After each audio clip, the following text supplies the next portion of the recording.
be reserved for all time. Okay, well, why don't I'll introduce myself just so we can kind of get momentum going here, and then let's see, what is our introductory question here? It says introduce yourself, note what civic association you're associated with, and share an impression or experience about about sidewalks in Arlington. So I guess I will start with myself. So I am the acting chair of the Pedestrian Advisory Committee. It looks like we're getting a lot of good folks coming on here, which is good. I live in the Bluemont neighborhood, and I guess the one thing I wanted to say about sidewalks, and so good to have Mr. Lawler here, is that since, I guess, I've noticed this since early in the pandemic, that a lot of the sidewalks in Arlington have been shaved to become, much more contiguous, and a lot of the bumps have gone and have really made, I think, great improvements in just smooth walking on sidewalks in Arlington. So extremely appreciated, and like to see that continue. So Thanks. with that, I am going to call on David Patton. Oh. All right, I'm David Patton. I'm a transportation planner with the county. I don't live in Arlington, I live in DC. And I'm going to bookend Eric's comment with a, it's not a slam on John at all, but there are places in the county where the sidewalks are not well maintained, and they're not the county's sidewalks. They belong to the property owners. And there's a particularly egregious example right near our office building, outside the Fireworks Pizza place. And there's a metal grate in the sidewalk. I guess it's a vent for the metro tracks below. And somebody's going to get hurt. It's got really rough edges. It's metal and brick, and everything's out of alignment.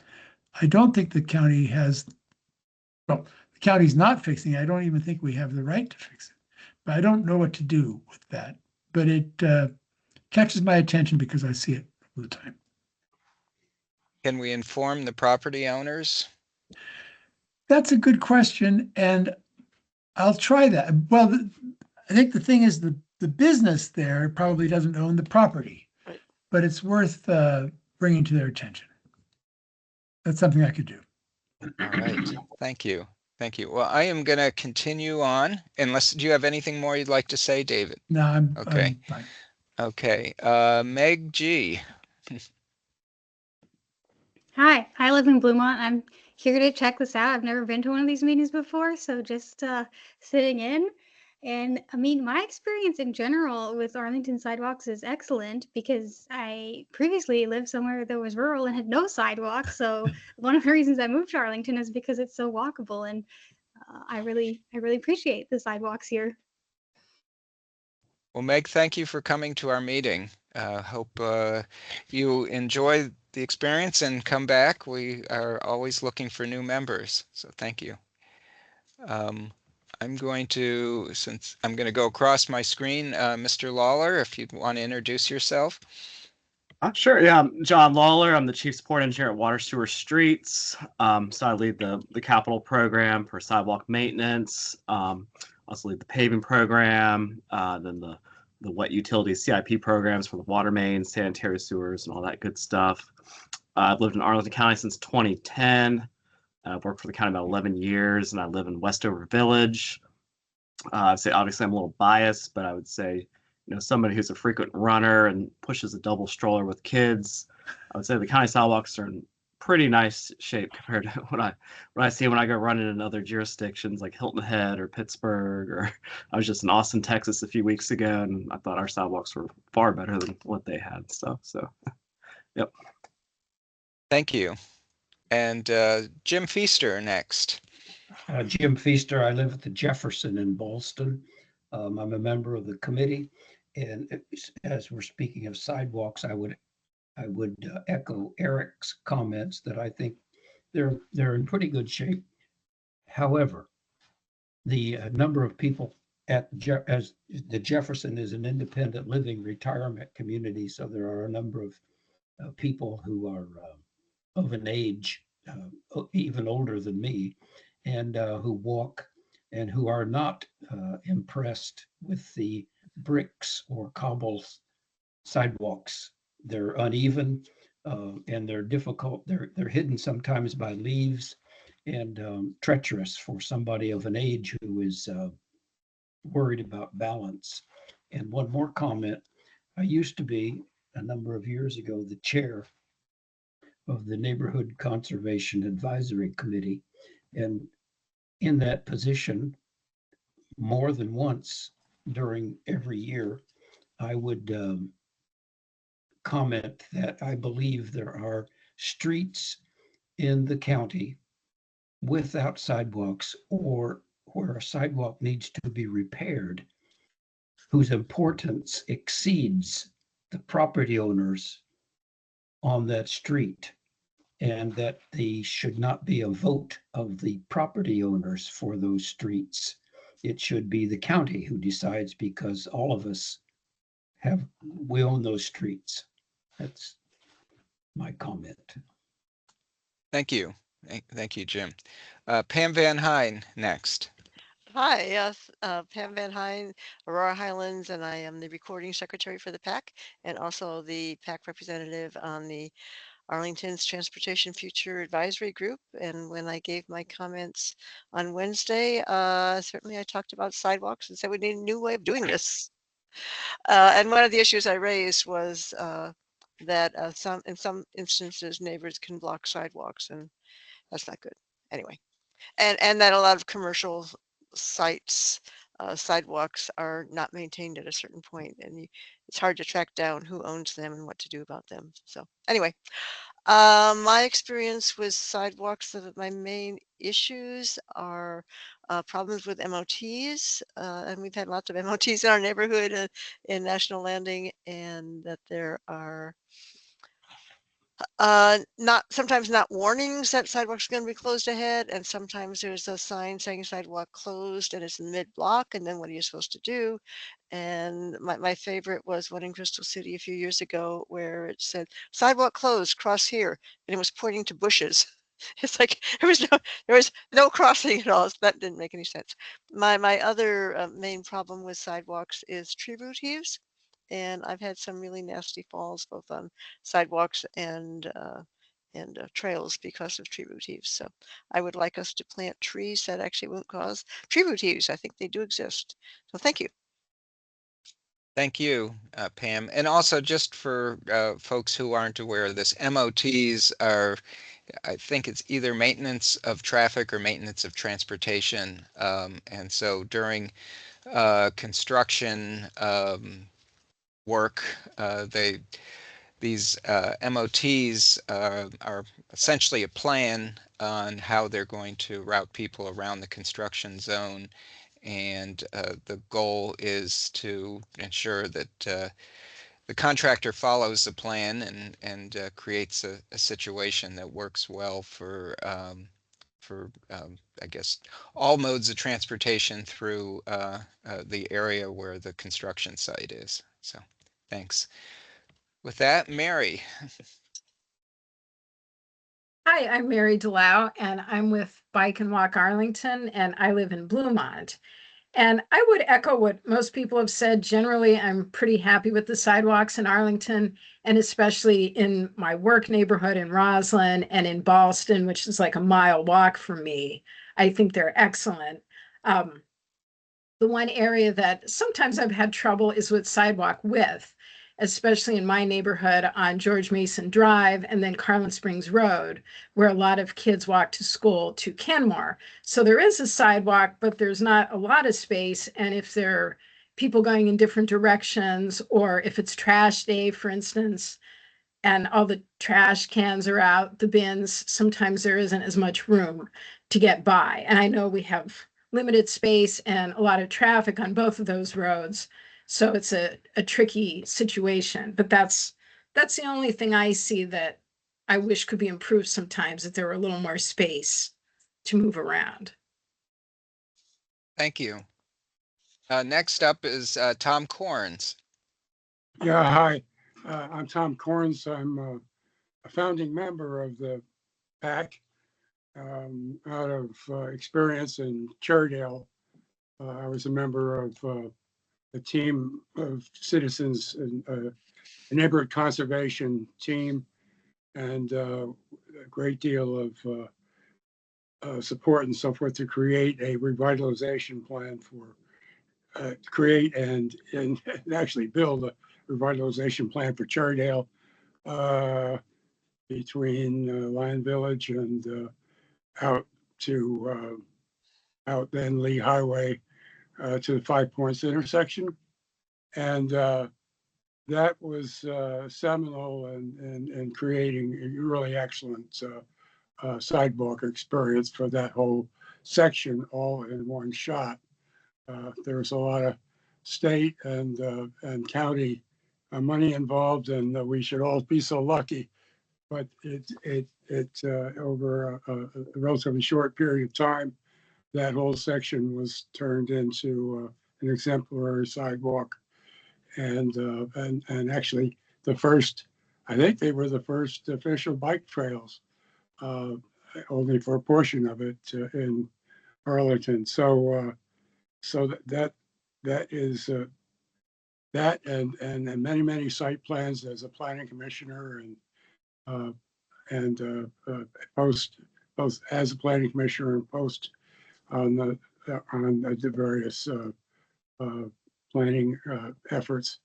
So I've seen a lot, and it's quite impressive. And as I've said before, what's really magical about it is what I see here in Arlington and have been seeing in York for a little while, and that's paint. It's made a dramatic difference in identifying for all users paint on surfaces, identifying the separate spaces, and making it, I think, far easier to navigate our expanding system. Thanks. Thank you, Tom. All right, next up is Eric. I think this is Eric Malpelli. Doesn't have his name, but you're up next, Eric. If there you go. Yep, that's me. Eric Malpelli, member, Old Dominion Civic Association off of Langston Boulevard. My sidewalk experience is my HOA. We're looking at doing some sidewalk work on our privately owned sidewalks. So I now notice sidewalk maintenance that's being done all over Arlington. Eric, like I think you mentioned, the amount of visible effort that's been put in to maintenance of sidewalks, I now notice a lot and appreciate. And I'll be jumping in and off the call today as I handle some stuff here. Thank you, Eric. Cynthia Palmer. Welcome. Hey, thank you. I'm Cynthia Palmer. I live near Westover. I'm an imposter from the Bicycle Advisory Committee, but I walk and run for transportation as well. And I became very aware of sidewalks back in my 20s, a couple of years ago, when I injured my ankle really badly, and I became so sensitive to the slant and any little bump, and it all hurt. So ever since then, I have enormous empathy for people who have trouble traversing the sidewalks, because it does make a difference, like if there's angles or if there's bumps or whatever. So I have all sorts of sidewalk issues. Overall, they're really impressive, as others have said. One issue that's not really the sidewalks, but it's that the beg buttons are not on the sidewalk and not even in reach of the sidewalk. So you have to climb up, whether you have a bike or not. It can be a little tricky. So just the coordination of the different infrastructure doesn't always work. But overall, it's good. Thank you. Thank you, Cynthia. And John Armstrong.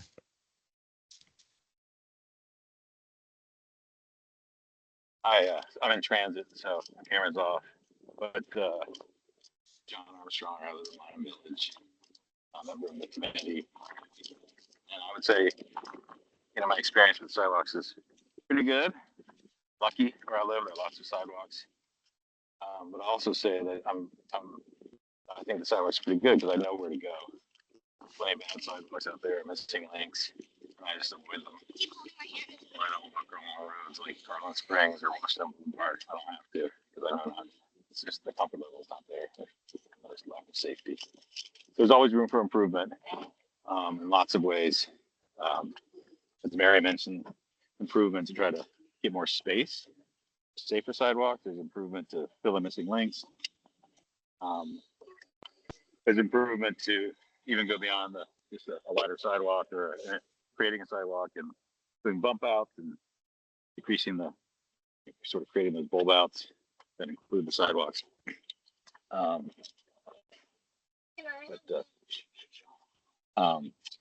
I will say that sidewalks are good, and I did have the pleasure of seeing the little two guys and two machines fixing cracks in the sidewalk, which I hadn't witnessed before. So they've done it all in our neighborhood. These little pieces of cracked sidewalk, I guess, have been prepared.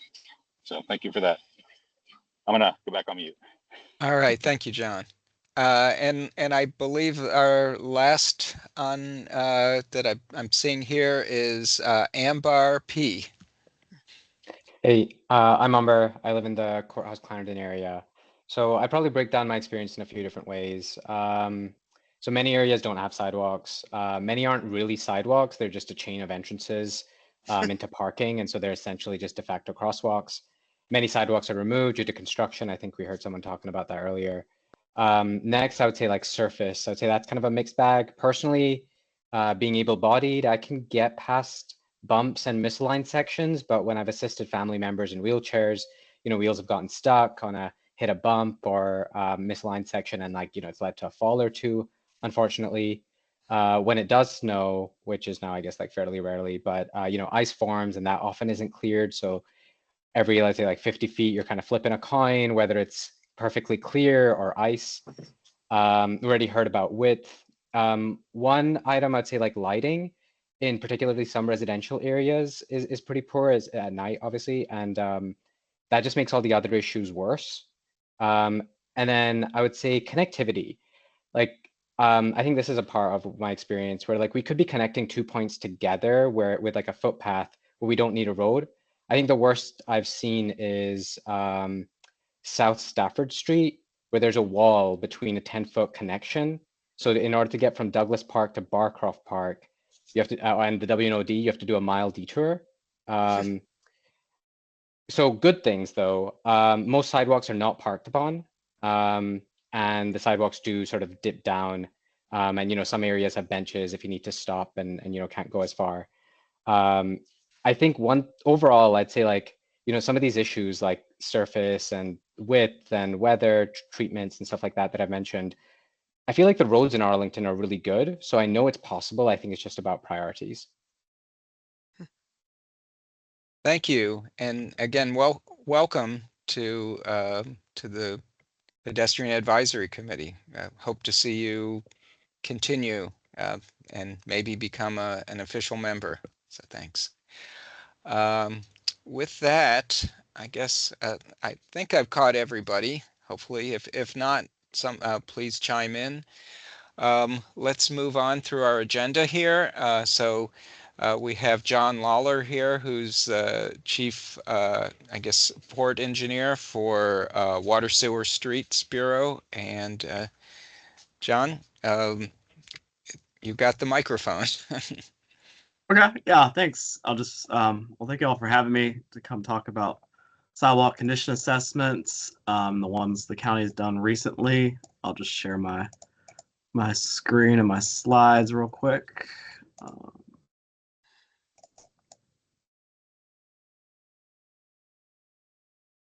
Okay. All right. So, I won't get too into the weeds on like sidewalk inventory, sidewalk condition assessments.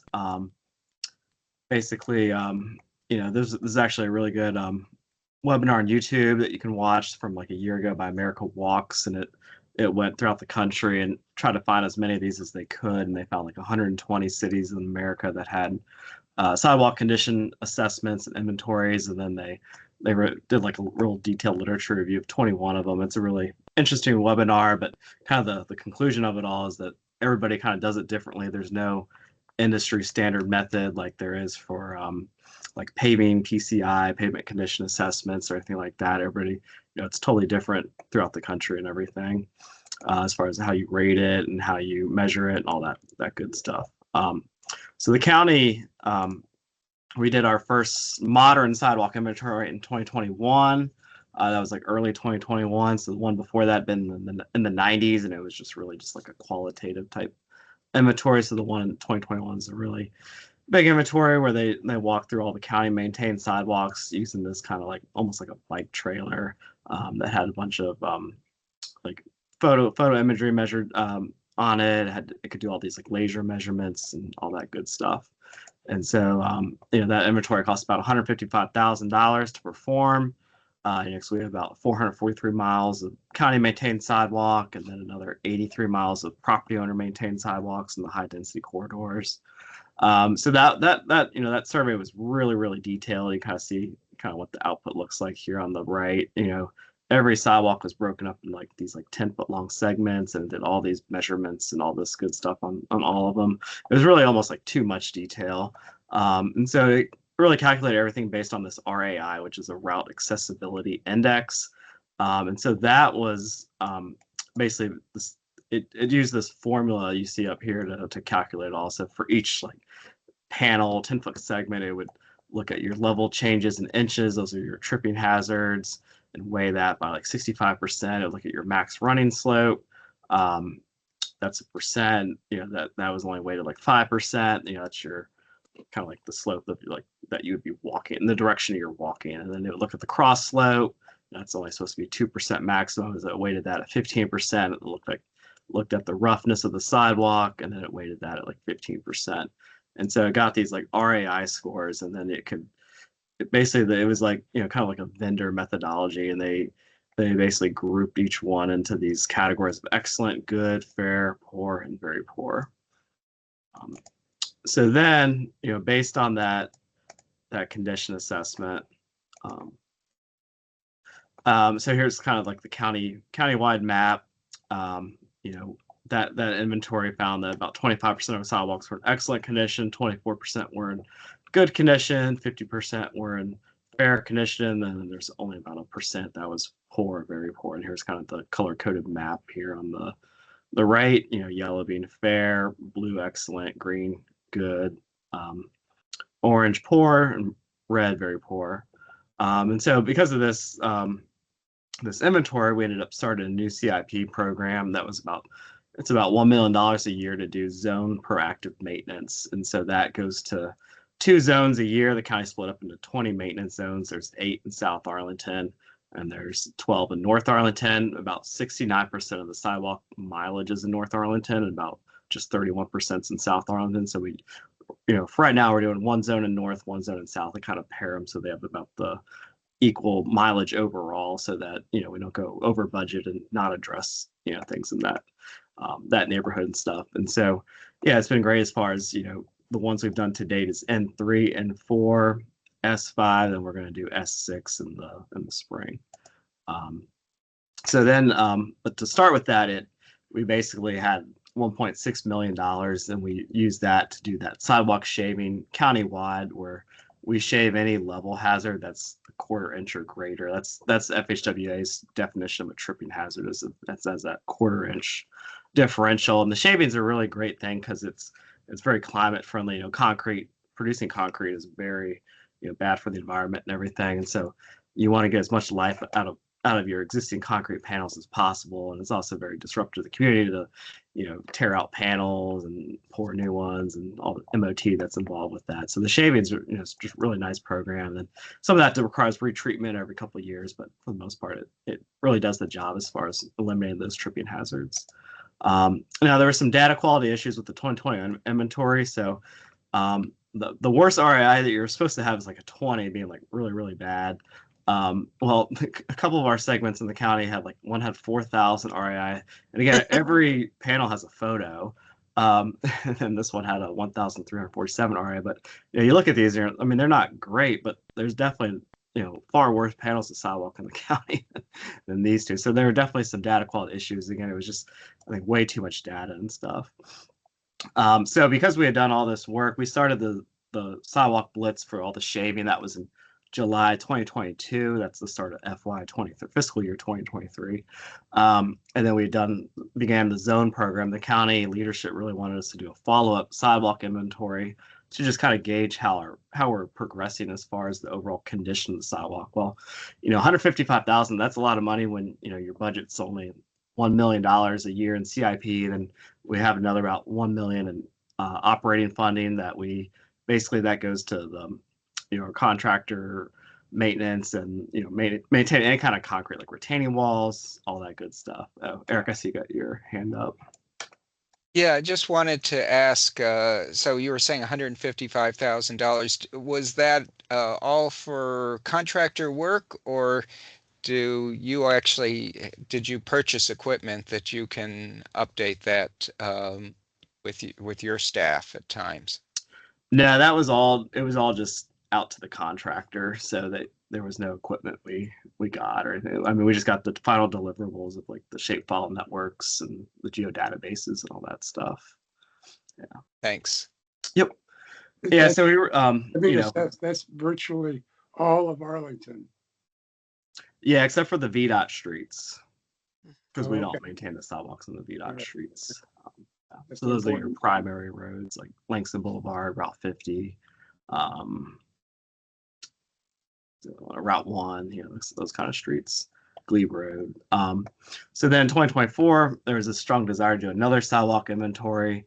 We weren't given any budget to do this, and so we were looking at other alternatives to do it. So we wanted to try out, do it. Our paving PCI vendor, we do a pavement PCI survey every year for about $50,000. Now that program budget's like $15 million. So that's a very small, charge to the program overall. But they also offer sidewalk condition assessment surveys, and they drive in the curbside most lanes, so they pick up a lot of that imagery, and they have LiDAR sensors on the machinery that they use, and then they use all this AI machine learning to review all the imagery and figure out where all the tripping hazards are located and all that good stuff. So we added that onto the PCI survey. And a couple of new things we picked up with this one were sidewalk obstructions. There's fire hydrants, overhead utility poles, vegetation, and then we also picked up missing sidewalk segments. So here's kind of how the overall map turned out. We changed our rating criteria because we didn't have those detailed measurements from pushing the stroller on, walk by in each segment, which is a lot more expensive. So we changed it. Basically, the average block length in Arlington County is about 425 feet. And so we did it based on your sidewalk failures per every 500 feet. And that's how we grouped them into excellent, good, fair being 3 to 6 failures per 500 feet, poor 7 to 10 failures, and very poor being over 11. And then the purple dash lines, that's where there's no sidewalk present. So the map's really nice. It allows you to really clearly kind of see where you should be building those missing sidewalk link projects and everything. And so yeah, overall, a lot of those, remember the old survey showed you it was about 25% excellent, 24% good, 50% fair. So then a lot of those fairs ended up becoming excellent because we shaved through and addressed all the tripping hazards. Oh, Mary, your hand's up. Well, what do you mean by failure? It'd be like cracking, tree root damage, severe scalling, those kind of things. Ah, okay. Thanks. Yep. Yeah, something that necessitates a repair being made and stuff. Yeah, and then after this, I'll walk through the kind of the performance measures and stuff. But yeah, here's kind of some performance indicators and outcomes, just kind of showing how successful our program was. Let's see, so basically, we do these every you do your most recent 4 years that you've completed, and then you estimate out the current year, which is FY 2025, which we're halfway through, then next year.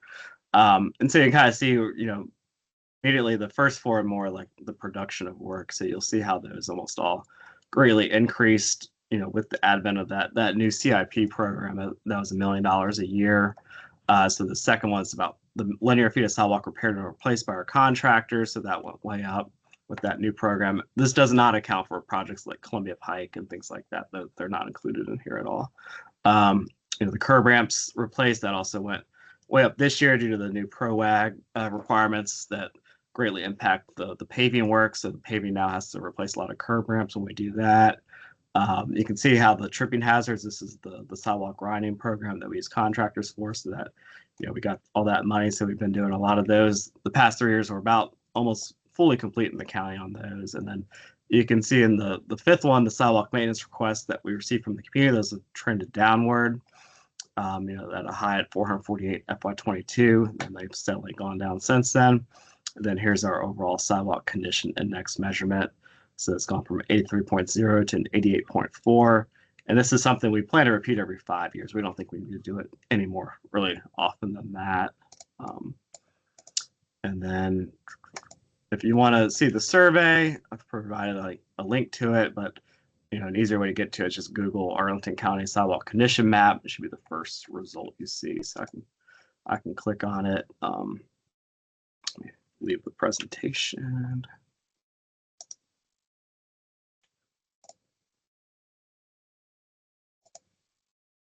Yeah, so when you click on it, it pulls up the overall county map.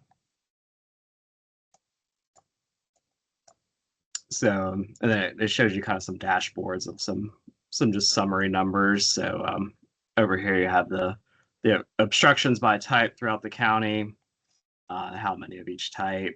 Here you have the obstructions per zone. This isn't weighted by like zone mileage or anything like that.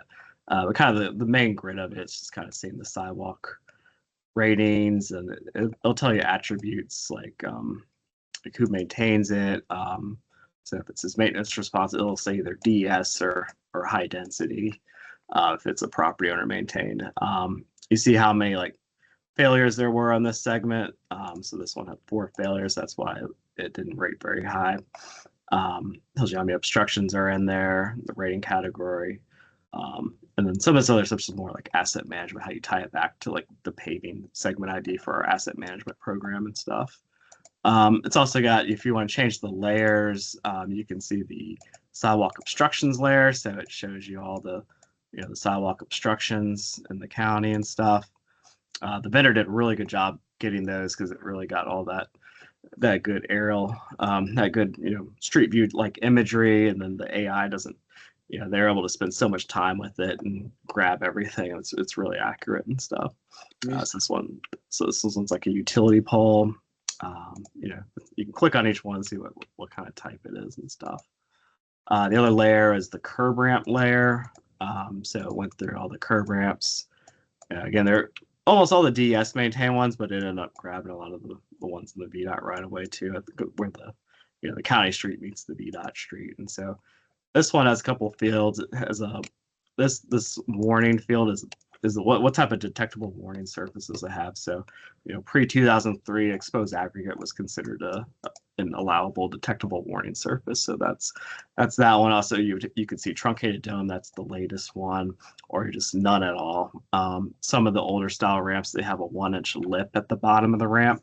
Those are really problematic for wheelchairs and stuff. And so those will tell you if that's what this yes or no on the lip is does it have that 1-inch lip at the bottom that keeps the drainage in the gutter pan, but it's a big barrier for folks with mobility challenges and stuff. And then the color is the color of the detectable warning surface, because VDOT gets really picky about what color it is, and they rejected perfectly good ramps when we don't use a yellow color instead of the gray and all that. So we just like to inventory that, even though the new guidance on color is more like if it's light, it's supposed to be dark. If the sidewalk's dark, it's supposed to be light. So it's very ambiguous. But yeah, so and then if you want to see like the overall, you can click on each zone on the left, and it'll just kind of give you a quick summary of like how its conditions match up to the we can click on each one and kind of compare it, and it'll just update. It's a pretty cool map and stuff. So yeah. Any questions? Well, I just want to say that it looks like you might think it's over detailed, but it's $150,000 well spent. You know, I think the neighborhood conservation program was created to search out things on a very individual basis by citizens and so forth. This is, I don't know how many millions were spent on the program overall, but I'm impressed. It's a lot of data, necessary data. Thanks. And, yeah. And this one was actually 55,000. It was the walk by one that we did 3 years ago was 155,000. Oh, okay, got it. Well, yeah. Oh, all right. Well, so let's just, hey, okay. If you got any other economies, let's get them rolling. Thanks. Eric, are you Yes. next? So thank you for showing us this, and like to sort of dive into it a little bit, but this is great. I do have a question based on something that you had mentioned, and that is I have seen a lot of relatively new pavement that has like a spalted surface on it. Lots of places with new white. I wouldn't say new white pavement, but maybe in the last 5 to 10 years, and it looks newer compared to a lot of the older pavement, and you can definitely see where the top surface has spalted away. How are you dealing with those? And I'm sure there's lots and lots of places in Arlington where that has occurred.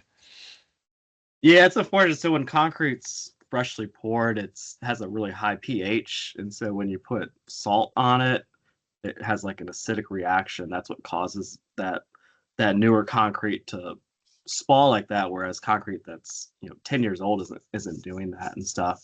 So right now, obviously if the concrete's under warranty, we have most of our work has a 1-year warranty that the vendors do, whether that's a capital like project like Columbia Pike. Once that's fully accepted, you got 1 year to have that contractor come back and fix anything. But any work our contractors do is the same 1-year warranty, so we'd get them out there and just fully replace that slab. Until it really becomes that those spalls become more than 1/4 inch deep, we're really probably not going to treat that at all.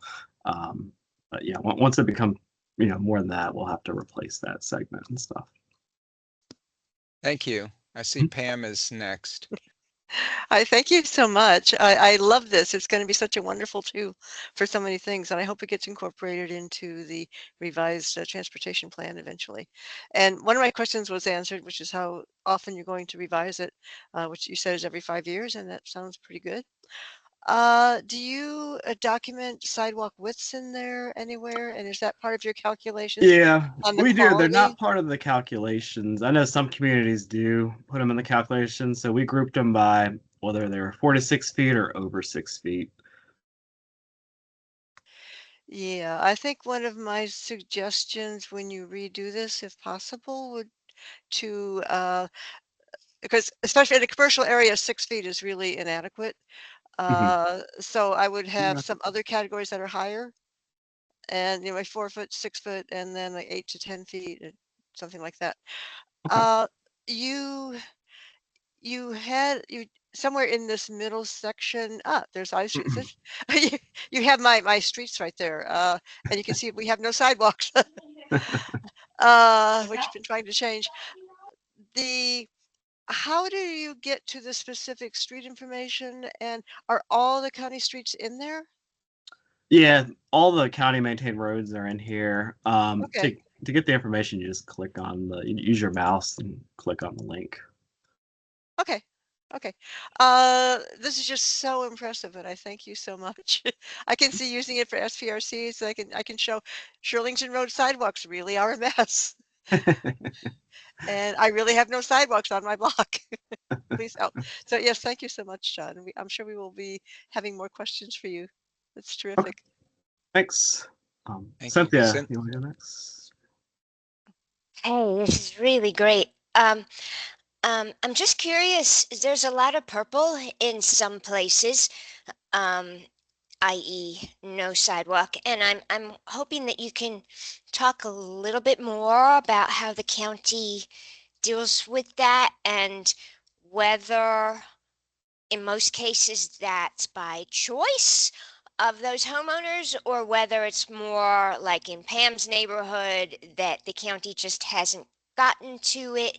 And also, like, if you did decide that a sidewalk is appropriate and needed, then do you all have to like pay the homeowner, or does the homeowner have to pay the county, or like what, how does it happen that like the edge of their yard becomes a sidewalk? If you can walk us through that. Thanks.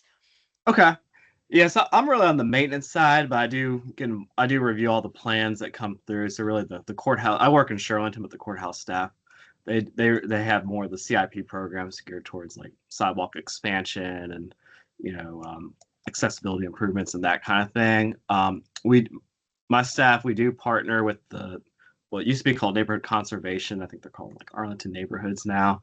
They have a missing link program, which requires you have to have a sidewalk on both ends of the missing link to be eligible. And typically, fortunately, I get a lot of the drainage complaints from properties that don't have curb and gutter in front of their homes. And so oftentimes we'll try to leverage that into, okay, I'll give you curb and gutter, but you also have to have a sidewalk in front of your home, rather than just giving them curb and gutter. And then that kind of precludes the sidewalk, permanently at that point. But yeah, a lot of the missing sidewalk projects, Vision Zero projects, they typically narrow the roads, and that's how they, get that extra right of way. So that we don't really like to get easements from property owners just because that process takes such a long time, because only the county board can approve permanent easements with properties and stuff. So that's just a very lengthy process. So we typically try to, narrow the road and, put the sidewalk there. Now lately we've gotten kind of some substandard sidewalks because there's a lot of like trees have become a really hot issue in Arlington. And so some people now in neighborhoods want no utility strip and just a sidewalk right up to the curb because maybe there's a nice tree that's, 5 feet away from the curb and all that, and they don't want to damage that root zone and things like that. For the most part, we definitely prefer utility strips though overall, just because they really make maintenance a lot easier and stuff, and obviously they're a lot better to walk, on than something right up on the curb and stuff. So, and then obviously the county, negotiates a lot of developers to do sidewalk improvements. That was kind of one thing that I don't know quite got done right with the missing middle housing, where to me, when you change the density of your property, that should require you to build sidewalks, and then that wasn't really clearly spelled out. And it's one of those things that the state law precludes you from making them do those kind of improvements and whatnot. So I had one up in North Roslyn where they were trying to put like 6 townhomes on a street with no sidewalk, and and there was also no curb and gutter. So obviously the first thing those people are going to do is call me and complain when they move into these $2 million townhomes and stuff. So yeah. So yeah, I don't know, David, you want to go next? Sure. My question is a little different, John. You've done a great job here. This group heard from your colleague, Jeremy Hassan, who has come several times and talked about the collection of the data and the whole 2021 survey and the abundance of data that was hard to, sort and sift. And this is a great result. And I'm curious, will you please say again the name of the contractor who did that most recent work and put this website together? Who is that? So the contractor's Transmap. So Transmap. they do this kind of nationwide. And they also do our pavement condition assessment as Okay. well. And then our department has a technology team, the DS tech team, and that also includes the GIS bureau. So they took the data because the deliverable is a geodatabase, so they were able to take that and create all these dashboards, and so that was all done in house with the DS tech team. Oh, that's great. So that's our GIS and mapping center who put this finished product together. Yep. Yeah, and all the Oh, data that's is in great. that open portal that's on the county website, so you can Yeah. download it and use QGIS, which is a free platform if you want to do your own like analyses and fool around with it and stuff. It's very cool, John. Thank you. Well, thank you very much. We really appreciate your presentation and answering all our questions. So look forward to seeing you again in the future, but really appreciate you coming and addressing us. Great. Well, thank you all for having me. Thanks. All right, with that, I think we're going to move on. Next item is Pam Van Hine is going to report on Arlington's Transportation Future Advisory Group. They met last week at our meeting time, and that's why we've shifted our meeting today. So go ahead, Pam. Hi. Yeah, go ahead, David. Please pull up my slides for the transportation. Yes, I have to navigate to a different part of my screen. Give me just a sec. And I will try to move through these fairly quickly since we're now way behind on our agenda. Okay, and I have to take the screen in order to share your slides. Right. That didn't work. What am I not doing right? You should see this now, right? Yep. Okay. And yeah, I guess that's what it's going to be. Hi, again, I'm Pam Van Hine. Okay, this is good. I am the PAC representative on I'll wait for your cue. Okay, thank you. Arlington's Transportation Future Advisory Group, and we held our second meeting last week. These were the topics that we had, and this is mainly what I'm going to be discussing tonight. We all did our homework last month, and we shared our results. The staff told us a little bit about the engagement summaries, talked about next steps. There's going to be another advisory group meeting towards the end of January, either the 28th or the 30th. And we have more homework to do, and we'll discuss that and want to know your Q&A. Next slide. Okay, so these were the questions that we had. How do we use the MTP? What do we hope the new transportation plan will include? What do we see are the biggest transportation challenges, and what are the opportunities? Next slide. And this is basically, we have 3 minutes. And as you know, the PAC submitted 3 pages of answers to all these questions and with 40 points on them. So that was hard to reduce into 3 minutes. I talked about who we represent, that we're all pedestrians, the most vulnerable road users, and many of us don't drive, bike, or use micromobiles. We rely on transit, and we support protected bike lanes to give bicyclists another safe space. We support Vision Zero complete streets, and some of the 3 points in our comments that I talked about was first that the pedestrian element, the specific recommendations in it, many of them are outdated, and it makes it very difficult to impossible to advocate for and get updated sidewalks and crosswalks and everything else. Secondly, I mentioned that we wanted an updatable sidewalk conditions map, and hey, we have one. That's great. You really have to play with it. It's wonderful. And finally, I said that we need a new model for sidewalk design, construction, and maintenance, which you talked about a little bit. Other members of the advisory group also talked about all the problems with sidewalks. That's there's a problems with developers doing them. You get inconsistencies in sidewalks on the same block. We toured that a couple summers ago, and it's like in front of every building, the sidewalk was different widths, different construction, and lots of gaps. And so the owner of the commercial site is responsible for maintaining the sidewalk for the life of the ownership. And over time, the care of these commercial sidewalks goes downhill, and that's a problem. And because somebody has to track down the owner, that gets really hard to do. It goes into zoning, and you can do much. We have one on Eads Street that's going to be a major problem because it's across the street from Crystal House, which is having lots of construction going on soon. And some of us have been trying to get this fixed for almost a year, and like there's no movement, and it's just crazy. And then, which also came up, that there is in some types of sidewalks in neighborhoods, there's the neighbors can block the sidewalks, and that just doesn't make any sense either. And that happened recently in my neighborhood. The Civic Association put together a proposal, and some of the neighbors blocked it, so it didn't happen. So now they're trying something else. Anyway, next slide. These were some of the topics that a lot of people talked about.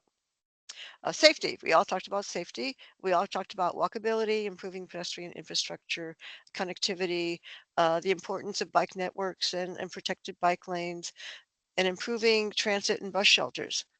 It needs to be more frequent, more reliable, more routes, more affordable, more accessible, all that good stuff. Floating bus islands and PUDO are problematic for those with disabilities. And I highly encourage all of you to watch this part of the recording.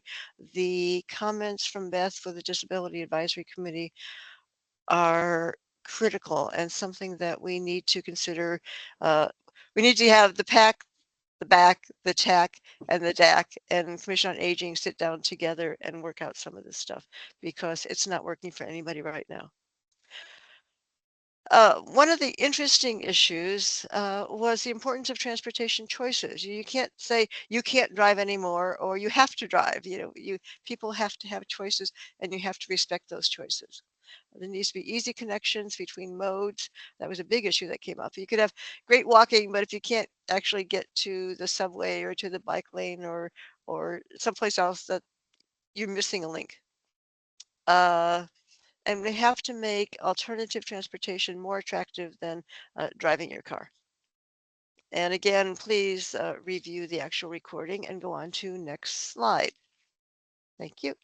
All right, so staff briefly talked about the public online engagements and their open houses and their individual things. So this is a summary slide, what they heard in the online engagement. People are very concerned about walking, driving, transit. That's what they use, and that's what they want fixed. Reliability and other issues are important, and people are still telecommuting. People are driving differently. People are still walking. People are not taking transit as much, and part of that is transit's having problems, and that's a bad cycle. And that the respondents hope that the county should focus its resources on active transportation, transit state of good repair, and encouraging mode shifts. So we all like that. Yep. Next slide. And you were supposed to give a few words about what you saw in the future. So safe, convenient, reliable, fast and efficient, walkable, affordable, bicycle friendly. Those are all good things. And on to the next slide. Okay, these are from the open house. There were two open houses. One of them was the one in the main one that was in the library. Had a whole bunch of tables with tons of staff there, and this one was with Rob Gibson, and it was about the history and the future. And he was asking us what we think about the future. and emphasizing that was integrated and cohesive plan that aligns goals across various initiatives and really address accessibility and inclusivity. And what? Somebody's talking? Okay. Next slide, please.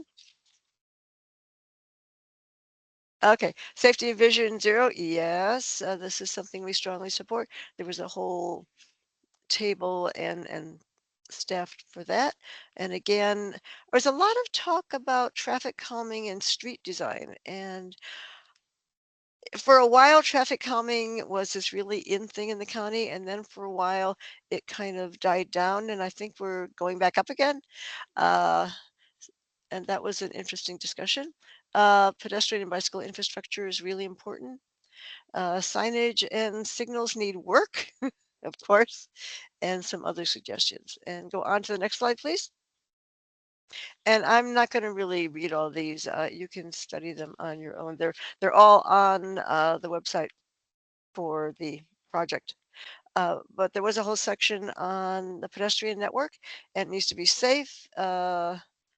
We have missing and incomplete sidewalks and poor shape, lighting and visibility. Yes, that's a big issue. And driver behavior. There's a lot of talk about not just driver behavior, but behavior in general needs to be part of the process.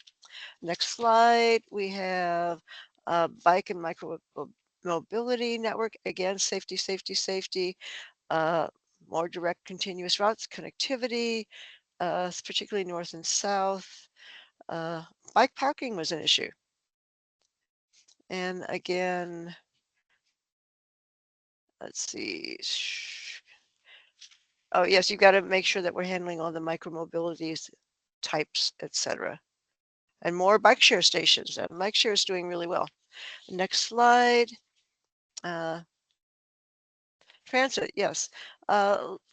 Everyone is really concerned about transit. Everybody loves to use transit, but it is not always frequent. It's not reliable. We're missing routes. It's not always connected. The bus shelters need work, and there's a lot of accessibility issues with this, etc. It's a wonderful thing to have, but it needs a lot of improvement. And next slide.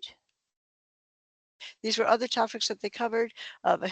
Vehicular network, parking and curbside network, freight and goods movement in Arlington. And I want to say one thing about Yeah, that's a good one. that Beth said about PUDO for people with disabilities, specifically drop-offs, and that it's a problem for them to be dropped off when there's a protected bike lane and they have to cross the bike lane and they can't. People with disabilities often move slowly. They don't have a choice. Many of them have hearing impairments and sight impairment, and they need a safe environment and way to get across those bike lanes. So that is something that we're going to have to work on. Okay, next slide. And the other category of the open house was these listening sessions. And the point that I really like down here is that experience matters. We need to listen to what people really want. And we can't just say, well, you have to do this or you have to do this. People want to have choices. They want to be able to use different modes and move between them easily, etc. And that's a good point. Anyway, next steps, moving on. Next slide. I just really like this slide. I've used it before. So this is the general process of the plan. We go from vision to goals to policies to strategies. We are kind of done with our visions. That was our first homework. We are now moving on to goals. And then starting this summer, I think we'll start with policies. And by this fall, we will start working on specific strategies. So next slide. Again, this is the timeline. We just finished visioning. This says priorities, but this is the goals that we're working on. And then we do goals and we start with policies this summer, and then we'll get into the details. And on to the next slide. We're almost done. Okay, we just had a meeting. We had a meeting in December. We're having a meeting in January, and we're having a meeting in February. They're kind of trying to get caught up so that they'll have and they'll be doing more public engagement in April. To get feedback on the draft vision and goals. So our responsibility first is to get the goals. And we've already done the visioning.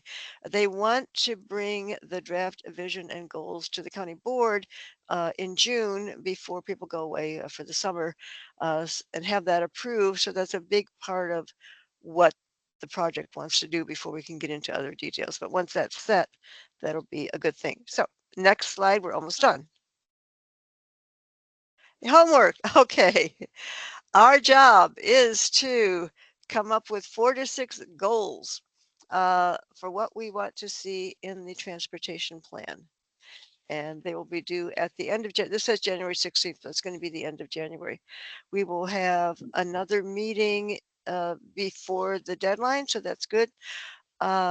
I started thinking about this, and I will be sending out another Google Docs tomorrow with thoughts and instructions, and you all can start working on this over the holidays. Isn't that fun? Next slide again. Okay, you probably can't read this, but I will send you links to this. The staff provided sample goals. The text on the far left are the goals in the MTP. And they're saying that things should be like 1 or 2 words. Well, some of these goals are multiple words.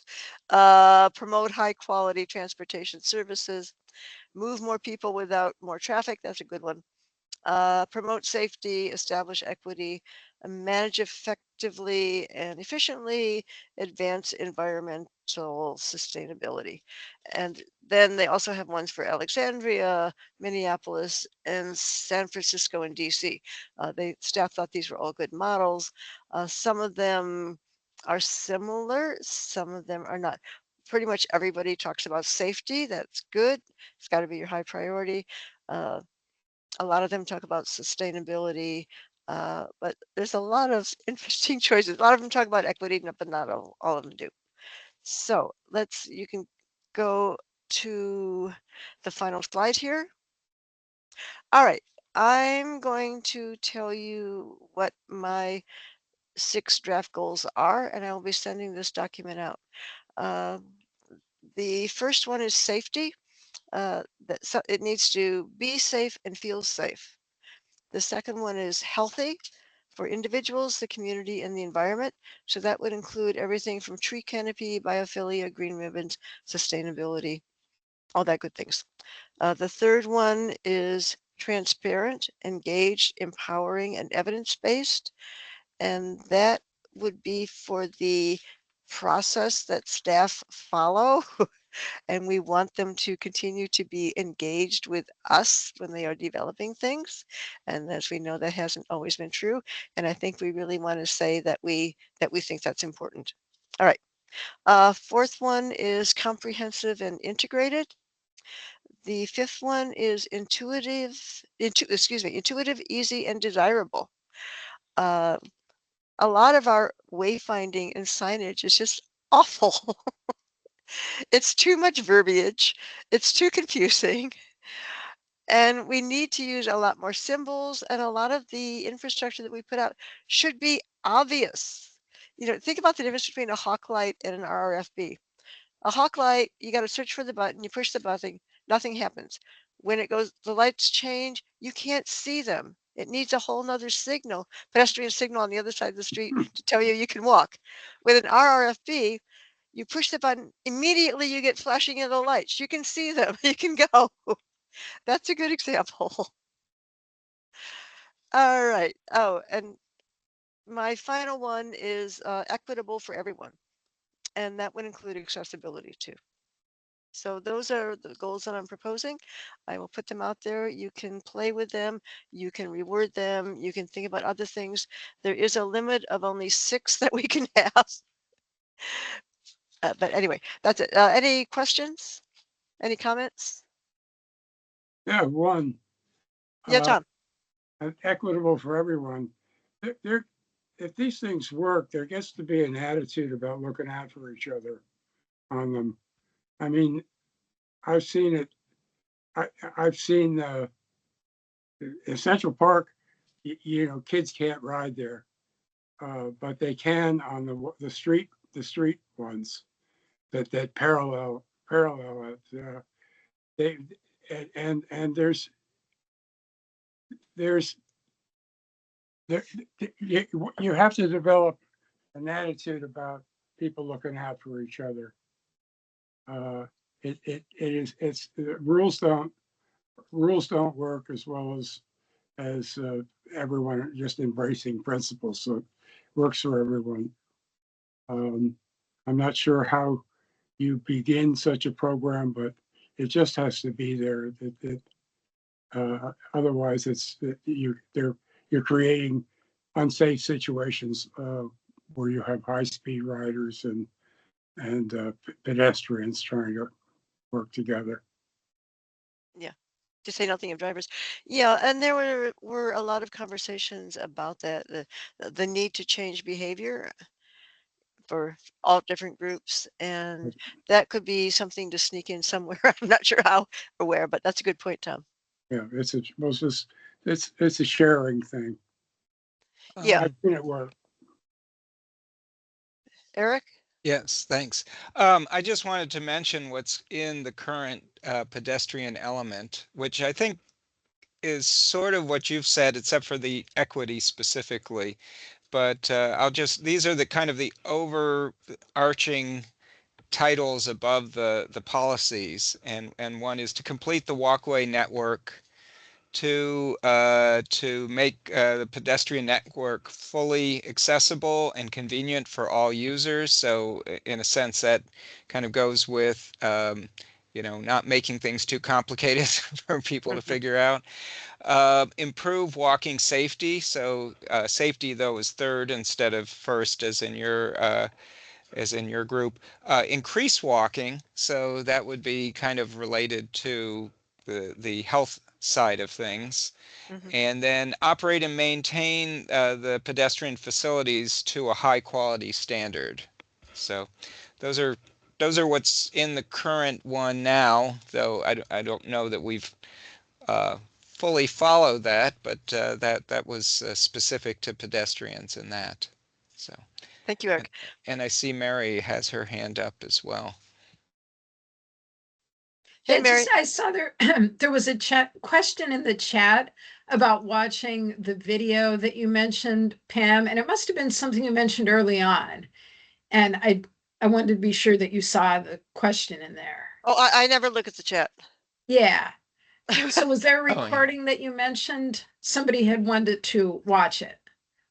Yeah.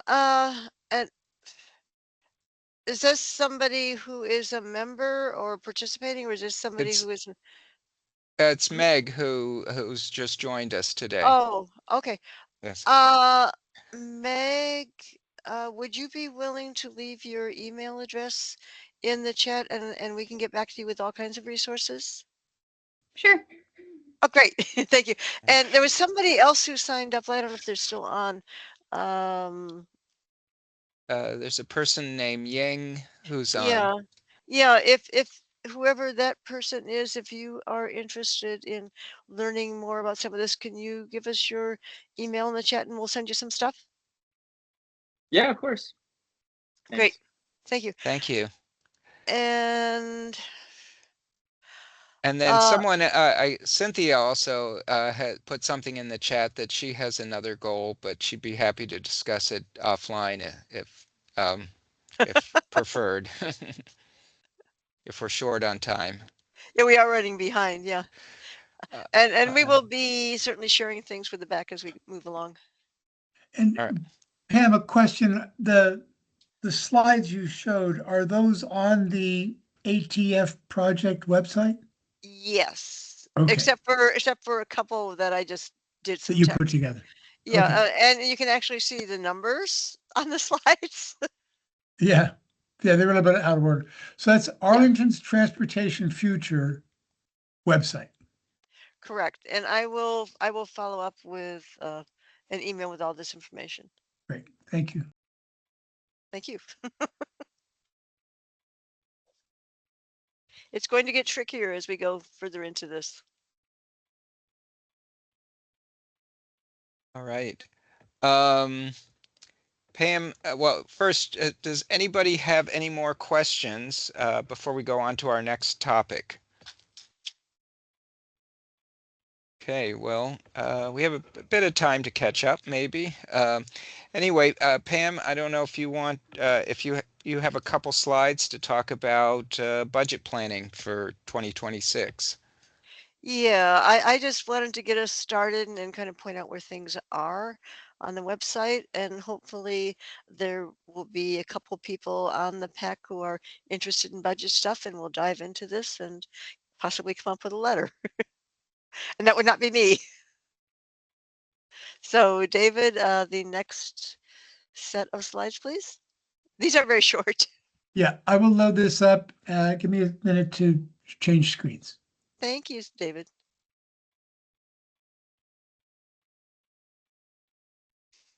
What is our timing for a letter? Probably February, and I have a couple questions for you and Cynthia too. Okay. Okay, so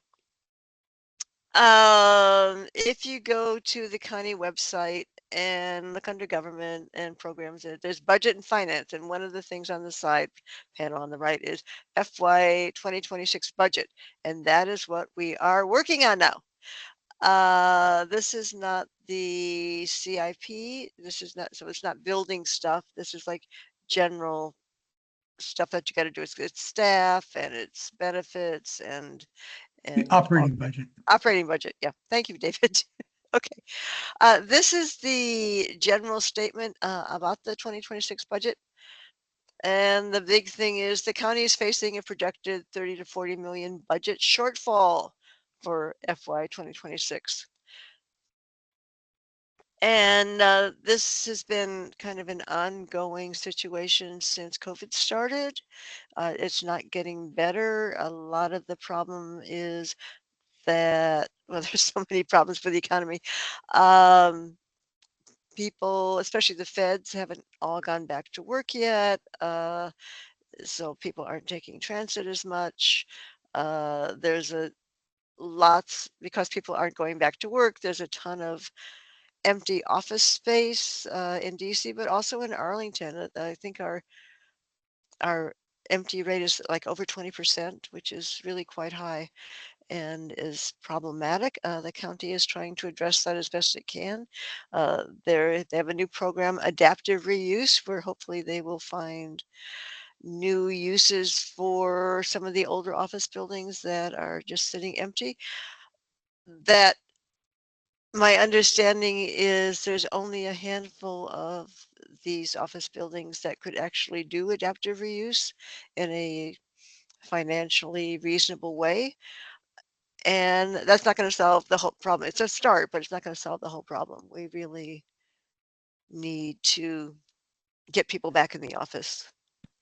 And a lot of companies are doing that. So, so the income for the county keeps going down because a lot of our income is based on the commercial properties and residential properties. And because the commercial properties are empty, a lot of that income is not coming in. There's a lot of challenges, et cetera. But the expenses of the county keep going up. With inflation, staffing, benefits, everything gets more expensive. Building supplies, everything. So it's very difficult. So the county wants to know what everybody's priorities are. And my question for you and Eric and Cynthia, there used to be the county manager would have a meeting with the advisory group chairs, usually like in January, February, go over exactly what the budget is and what the issues are and ask for input. Does that still happen? I haven't been invited. I don't know if Cynthia, if she can speak to that. No, I haven't been invited to anything, not In this years. year at least. Okay, and or nor last year or anything. That could be a question for the county manager, if you, which is a whole nother topic. The PAC has often written a budget letter. I think several of them are on our website. It is something that we might want to do if someone is willing to organize it. That would not be me, although I'm happy to help edit it. So, on the bottom line here, so 2026 is going to be bad, but the county manager is also saying that the funding problems are going to continue for a few more years at least. So it's going to be a challenge, an ongoing challenge. And they want our feedback. Before presenting his proposed budget to the county board, the county manager asked the community to share thoughts on how to prioritize spending. Next slide. Okay. This is one of the slide decks that you can find from this page. There's a little video that the county manager did that's very cute, but not terribly useful. This is a very detailed budget projection. This is what the county manager and his budget staff presented to the county board recently. So it's, if you really want to dive into this, this is a good thing to look at. There's also the recording of that meeting linked through this webpage. And at first I thought it was like 10, 15 minutes. It's like an hour and it gets increasingly very technical. And my brain just starts going away from budget numbers. But somebody who really wants to understand this and get into it, and highly recommend doing that.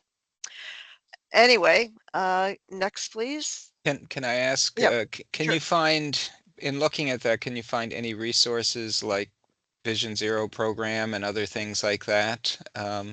Or is it really hard to find that looking through that document? I'm glad you raised that, Eric. I think not in these materials. This is kind of what they are projecting are going to be issues. But on the budget and finance web pages, you can find prior approved budgets, and you can just pull up the PDF and you can search. You can search for Vision Zero, you can search for Walk, you can search for Pedestrian, and you can find all kinds of interesting things that way and see how those kinds of things are budgeted. And it's often surprising where they live and don't live. But if someone is interested in writing the letter, reviewing these materials that are on this page would be a good place to start, because this is what they're specifically concerned about for the coming year. Anyway, next slide, please. All right, this is the budget timeline for FY 2026. And we're always a year in advance. So in December at the county board meeting, the county manager presented the issues I just talked about. And they put out a call for public engagement. And those are due very soon. January 8th. It's just a little online survey. You can do it very simply and just say yes, yes, yes, yes, no, no, no. Or you can, there's some, whatever that message was, I didn't see it. You can, there's blank boxes, so you can give some specific recommendations in there as well. And I encourage everybody to do that. So that is due in January. If we were to do a letter, it should probably, well, it's hard to say. The county manager releases the budget for FY26 in February. And we might not want to do a letter until we've seen the budget. That's probably what we did in the past, but then we would need to do a turnaround fairly quickly. and it goes through, there's board sessions on the different parts, etc. And it's adopted in April. Is that a question? Or cough? Anyway, next slide, please. All right, so again, my recommendations, everybody should complete the public online survey, and we should discuss whether we want to send a letter with our priorities or not. And if we do want to send a letter, do we have any volunteers to prepare a draft letter? And oh yeah, I have for Jen. Hello, I'm Eric? not sure anybody said anything. Oh, okay. But we do in Ying, who is on here, said that he might be willing to help initiate a draft. So I would say I can put my email in the chat, and if folks, I'm not going to put anybody on the spot here, but if folks would like to let me know if they'd like to help with that process, that would be good, and then we can kind of work from there. And I'm rethinking my last sentence there. Draft budget letter for January PAC. I'm not. I think that's too early. I think we probably wait until he actually releases a budget and then comment after that. Okay. Does that sound reasonable? Well, we could at least initiate Yeah, what we yeah. want, you know, at Yeah. least start putting it together at this point, and then you know, as we move forward, when the timing is right, we can finalize it Right. and release it. Right. And I think sometimes we've done a letter with back, and sometimes we haven't done. We've done our own letters, so that's another issue to ponder. And that's all I know. That's all I have to say. All Oh, right. Cynthia. Yes. Just go a ahead. question, since you've reviewed some of these materials and I have not even glanced at them. So thank you very much. And I'm just wondering, is the county manager sort of searching hard for additional revenue sources, or is he looking more for ways to cut? I mean, we've talked before about how our hands are kind of tied, but there may be ways to, like, if we can get permission from the state to, you know, charge more for bigger cars, you know, for the automobile registration fees and so on. I mean, there are ways, but some of them may not be legal in Virginia right now. But Right. I'm just curious, sort of, how much he's looking at you know, to cut versus to. I mean, there's enormous wealth and enormous resources in Arlington if we can figure out how to tap them. My sense is he is looking for cutting rather than other sources of financing. I think a lot of the services, certainly when you're talking about services, you know, like parks and rec and whatever, there's a limit to how much you can charge. I think there's also a limit on how much you can raise taxes for residential things and private property, including vehicles. And what you mentioned with the larger vehicles, yes, that would be great. It's not something that would help us this year. It would need to be a priority that was specifically we pushed for, and I think we may have tried to push for it a little bit, and that it actually makes it into Arlington's proposal that goes to the state, the Commonwealth. So that's a future thing. And I think if you look at some of the slides, there's a little bit on how it's challenging to find more money and charge more and tax more. So, but it's also hard to cut. So that's all I know. Thank you. Any last questions about the budget before we move on to Mary? All right. Well, thanks. Thanks, Pam, for getting us up to speed with things, and hopefully we can at least initiate getting together a list that becomes a letter. So, Yeah. and with that, Mary, you're up. So I have one update, so I'll help us get back on schedule because I won't take 10 minutes.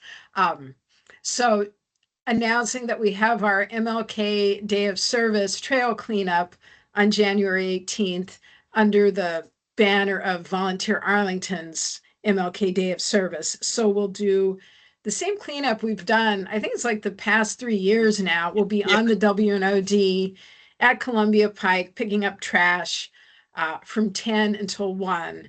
And it's on the Saturday. So if anybody wants to come, I think Pam has pretty much come every year. And I'm sure, or more even, and maybe Cynthia, I don't remember, but like, I know you all show up for that, and we'd love to have you again and tell your friends, and I can put a link in the chat where you can register. So that's my update. So where's the meeting place? It's at the Learner's Loop on the WNOD Trail at Columbia Pike, and it's from 10 until 1. And you can come whenever you want and stay as long as you want. And we have gloves, trash bags, and we'll have some trash grabbers and just go out and pick up trash. And last year we collected over 100 bags. Like, a lot of people come out and it makes a huge difference. And people find incredible things like buried in the bushes. Like, they find these big signs, and we found car parts, like just, and then the, well, it's Parks and Rec staff, and I think also Nova Parks, then they come and collect it all.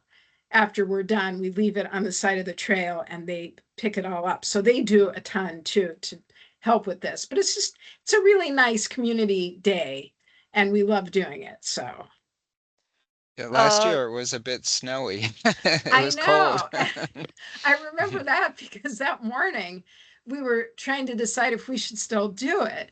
And I think we may have been the only outdoor event that wasn't canceled. Like, we just stubbornly did it. And maybe we got more people because of that, because if people wanted to be outside and their event was canceled, then they came to ours, and it was fine. Like, it was just, by the time we got out there, it was just a little dusting on the ground. But like, when we woke up, it was like, oh my goodness, because then we were saying, like, can people see the trash? If there's snow all over it, they won't be able to find it. But like, they found it, so it worked out. That's the 19th, Mary?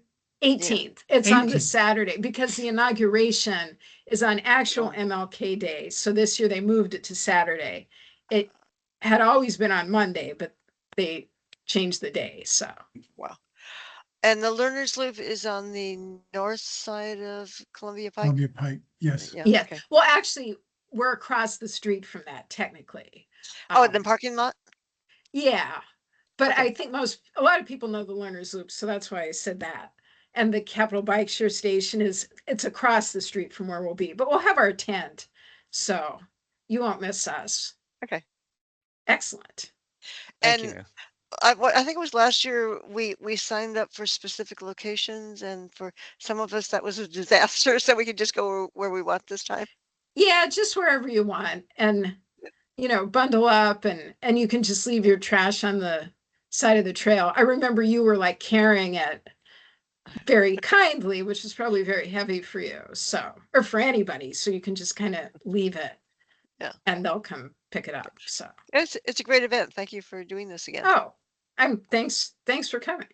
There always seems to be more trash. Unfortunately. No shortage of trash. No. Thank you. Sure.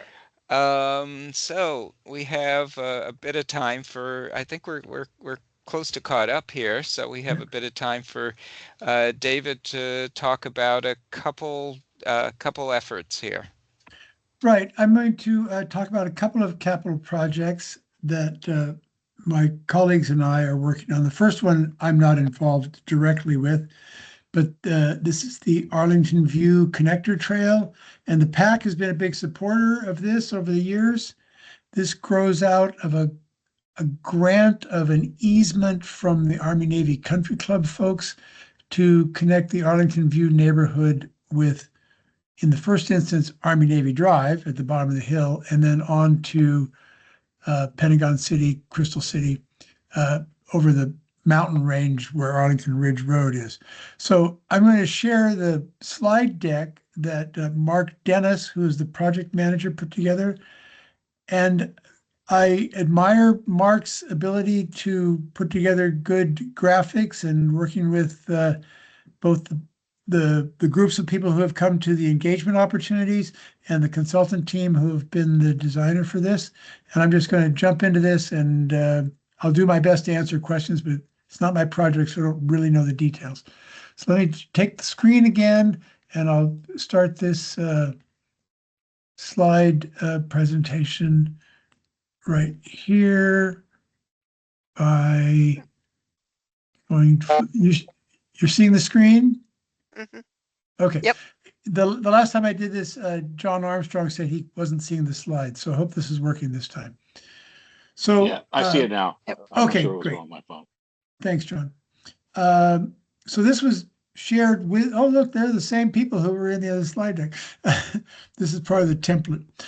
This was shared at a public event last month. So I'm just, with Mark Dennis's permission, I'm stealing this slideshow and sharing it with you all. So here's a project overview.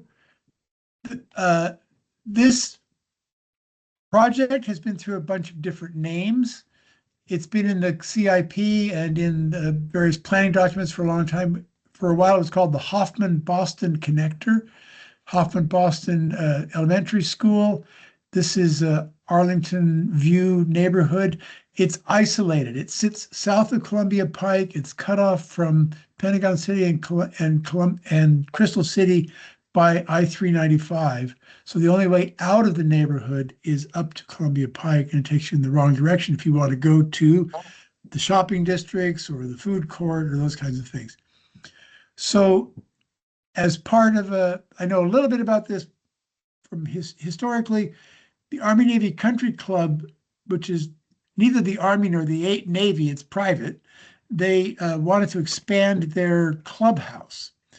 And they needed some permission from the county to do that, so they offered an easement through their property to make a connection happen. And I'm going to say 10 years ago, the plan was to come off the end of Queen Street and through these trees here and down here to the crossing to the Country Club, Army Navy Country Club Road to Army Navy Drive. This is very, very steep, challenging terrain. So that was not going to work. Then another one of the design options that was considered and ultimately rejected was a huge, long gash of a trench through this hillside, which would have been navigable for bicycles and pedestrians, but would have had a huge, tall 20-foot walls on both sides, a very ugly feature. So I'm going to move right along. These are some of the existing conditions. This is upper left is at the current intersection with Army Navy Drive and the Country Club access road. This is the sidewalk on the north side of that underpass, same sidewalk, some fencing. Now this is up at the top of the hill by the school. There's a playground. There's some grassy slopes, tennis courts, park facilities, and then it's a residential street up at the top. Here's the same plan view, color-coded a little bit. This is 13th Road, which dead ends at a berm that protects 395. This line here connects with Arlington Ridge Road. This is Army Navy Drive, which is basically at the same grade as the freeway, and then curves around and goes across the northern margins of Pentagon City. And this orange line is the connection that this project is creating. More detail. Oh, I should say this slide deck lives on the Arlington View Connector Trail website. It's a capital project on the county's website. Some of the features of what have come out of the design with significant public input is a sense of placemaking going on here. So it's not just a simple trail walkway. There's a gathering spot at the top. There's a gathering spot midway down, and then it gets very steep. If you see the contour lines, these are from the topo map, it gets very steep going downhill from sort of the corner of the school property down to the Army Navy Drive connection. So the way that's being handled is with a series of steps.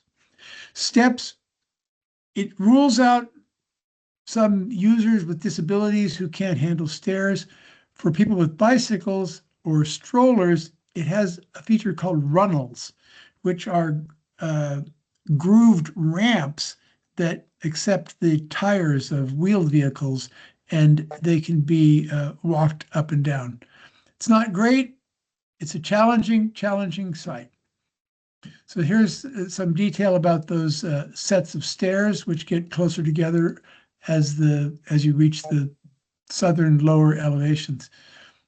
Now, back up to the top, some renderings, public space. There could be bike share here. There could be a bike service station. There could be, I don't think there's transit at that location. I'm not sure about that.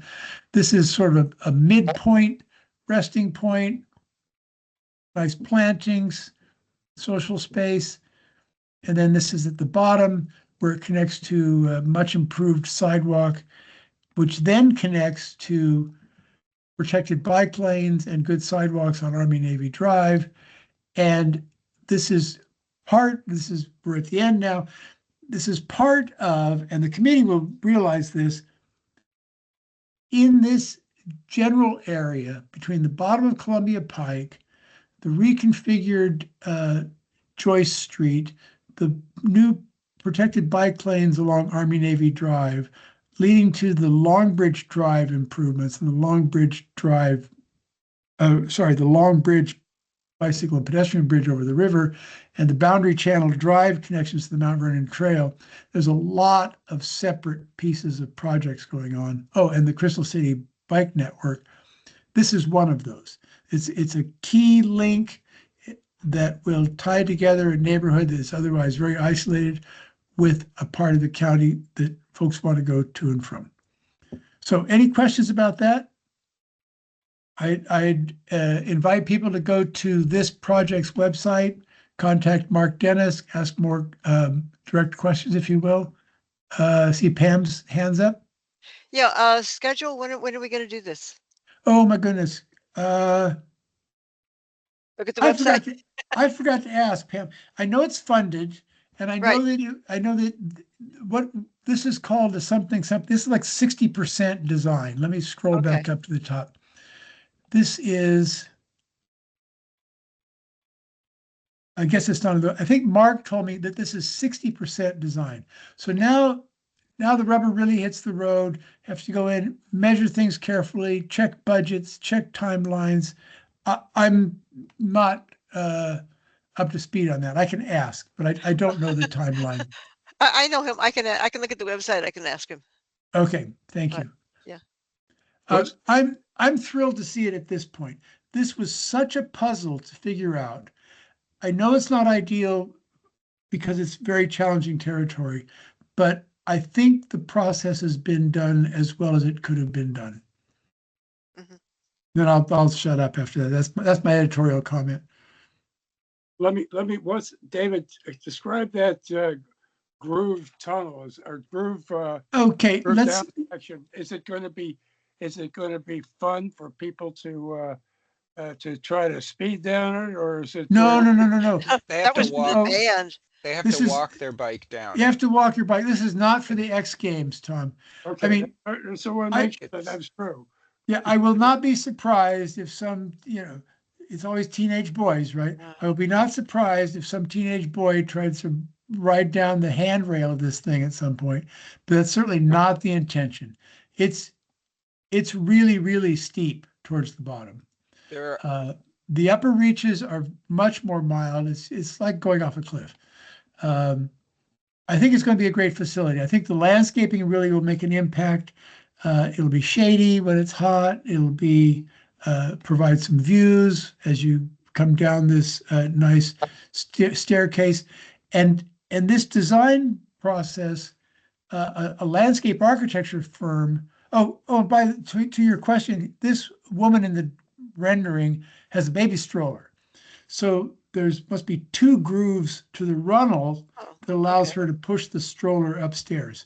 And then every so many steps, there's a flat spot. That's an Right. ADA rig. Right. But But not a wheelchair. it's not for wheelchairs. No, I don't even think a motorized wheelchair could go up, but it's going to still be steep. Right. It's way over the 4% grade, which is the ADA for wheelchair slopes.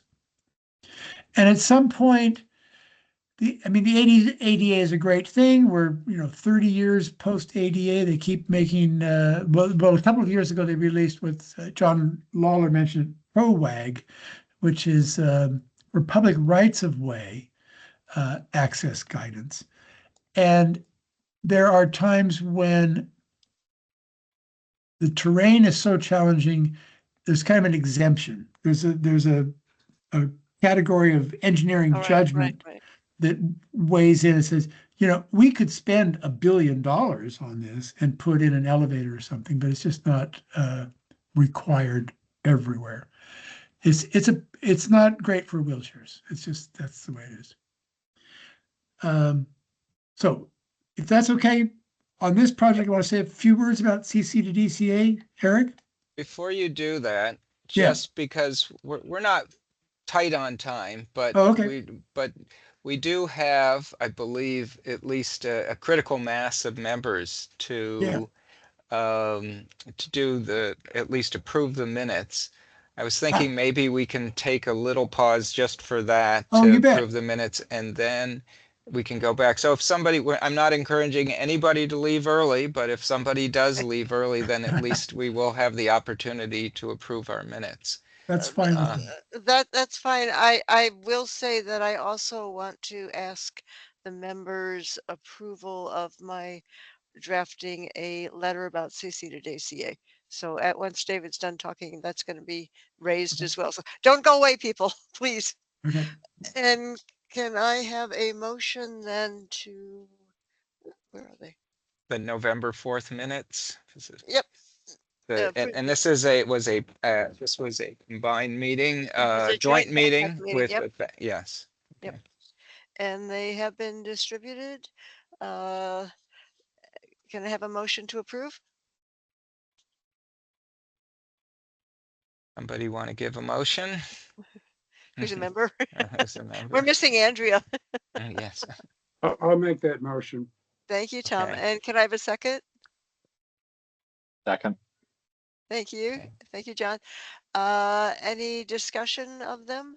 Because I know you've all read them, right? I read it and I didn't see anything of any concern. I didn't read it with a fine tooth comb, but I think they were pretty good. So Yeah. thank you. Actually, Cynthia did. She made some corrections. Thanks for Anyone? insurance. Thanks for Anyone? insurance. Anyone not in favor of approving them? Say no right now. I think they're approved. All right. Thank you so much. Thank And you. Pam, thank you for all your work to pull those together. Very much Yay. appreciated. Fun and games. All right. Pam, so you wanted to, since we're still on oh no, this is on his David needs next to talk topic. for- Yes, on this his is the next right, topic. right. Okay, yes, All right. okay. I need to load Very another. good. I need to load another website. So Okay. we're going to talk for a bit about. Oh shoot! You don't have it? No, I just killed my screen with this meeting, but here we are. I have too many windows open. I need to find the web page for This CC to DCA. CC to DCA. Now I've got it. Crystal City to the DCA To airport. National Airport. Yes. Okay, so I'm going to take the screen one more time and then navigate to here. Now, this is a project I'm a little more involved with than the previous one. It's been going on for 3 years, I believe, already. It's a project that was initiated. Well, gosh, it was first initiated by the Crystal City bid, but it was picked up by the Governor Northam, as part of wooing Amazon to come to the county.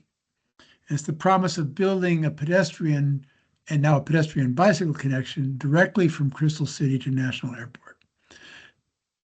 As much as I've been involved with this project, there's nothing else like it in the country, and maybe somewhere in the world, but I haven't found it yet. To connect something like a downtown area, which in this case is Crystal City, with a pretty major airport. Now, National Airport's not Dulles, it's not Heathrow, but you can get to a lot of places from National Airport.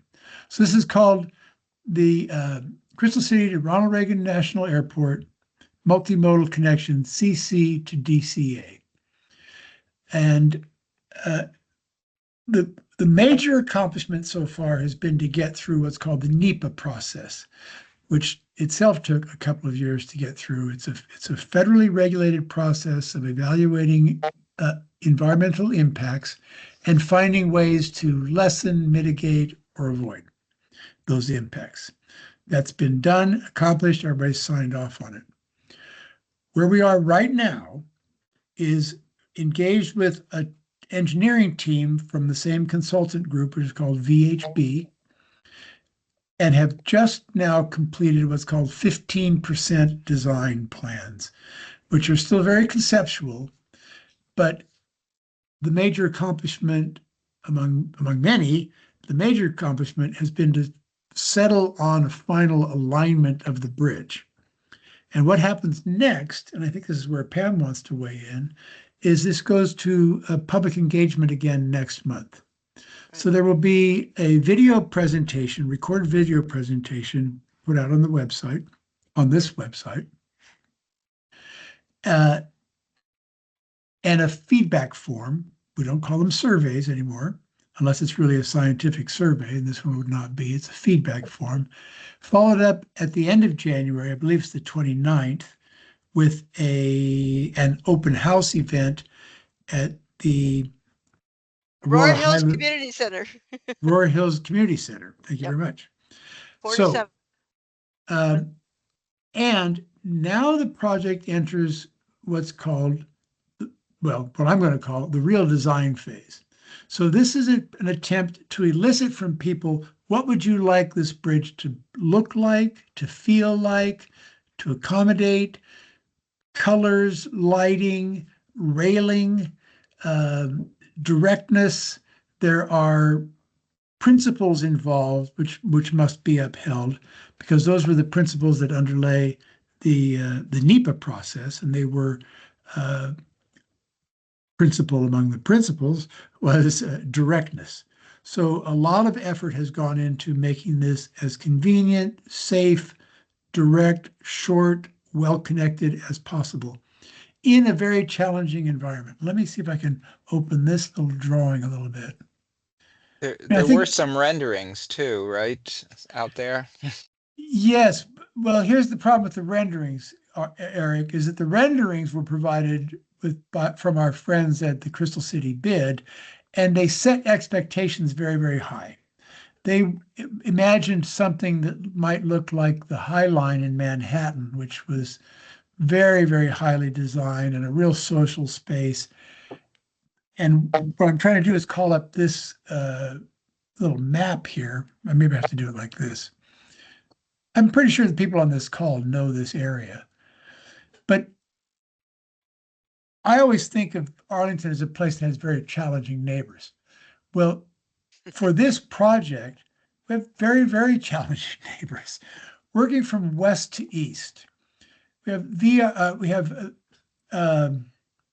JBG Smith, the big real estate investment firm who owns much of the real estate in Crystal City. Then VRE, the regional rail network. Then coming Amtrak tracks and commercial rail that run through here. So there's a big cluster of interests right here, and there will be a new VRE station. There will be a new Amtrak station. So the structure that constitutes this bridge that we're building will launch from the head house of the railroad facility. And then the bridge will pass over National Park Service property. That's this area here that's shaded in green. The National Park Service is very protective of their view shed, their budget, their look and feel, their visitation, many, many things. And then finally, at about this point, the bridge structure enters the airspace of the airport property, which is federal property also. So it's private property, railroad property, another railroad property, federal park property, federal airport property, and finally, the agreed upon alignment, which is still subject to some fine tuning, will meet up with the entrance of the WMATA station about at this point here. So we have finally the WMATA Metro Authority and of course the regional airport, MWA Airport Authority. So major players involved here. So I urge people to come to or take part in the public engagement that begins next month. I think the online thing might launch on the 8th or 9th of January and running through the month of January. And please participate. This is an opportunity to say what you would like this to be. Oh, I should mention, as part of the summary, that there's also a connection to the Mount Vernon Trail. This is one of the important transportation features of this new facility. Will be connecting an airport with a downtown, with railroad, with all the surface transportation that happens in Crystal City, and with the regional trail network through a link to the Mount Vernon Trail. So I'm going to quit talking. That's a lot of verbiage in a sort of brain dump. I'll listen for a while if anybody has anything to say. And again, this website is key. It's run by one of the project's managed by one of my colleagues, Kyle Kling, who's in the same work group where I am, and media inquiries through Claudia Porce. So I saw a hand. Was that Pam? Yes. Yeah. Hi. I am at least for another few months on the National Landing Bid Board. Okay. And I'm on the Transportation Committee. And we talked about CCDCA at our last meeting within the last couple of weeks. The bid obviously has been pushing for this for years. Right. They really want it to happen, and they have all these design things they're interested in that they're working on. And they are concerned that the project is at this point about 2 years behind. And besides the fact that we really want this to happen, the more you delay, the more expensive everything becomes.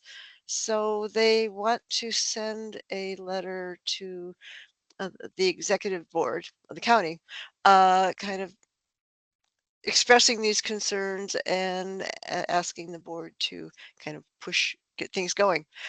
And I offered to see if we could send a brief little PAC letter of support. And I put the link in the chat. We actually supported this project in 2018. I live here. I really can't wait for this to happen, to be able to walk to the airport this closely, and you can bike there. It's just a wonderful project. It's going to be expensive, but we want it to happen. So I would like the PAC's permission to draft a little letter based on what the bid is doing. And they were supposed to send me something. I haven't seen it yet, but I will put something together if that's okay with the PAC, and run it around the PAC, and we can send it out. It'll be a very short letter, just saying that we continue to support the project. We're excited about it happening, and we hope that the delays don't continue, something like that. So could I get well, I guess I will give a motion.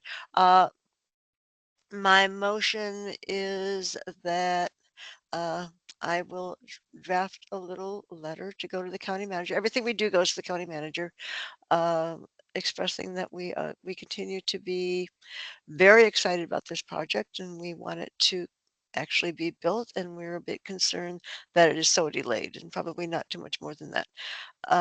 Can I have a second to do that? I'll second that. Thank you, Tom. And any I also think we should think in terms of a name and a statue. I think the Trump Trail would make did you say Trump? the Trump Trail. That might move things along.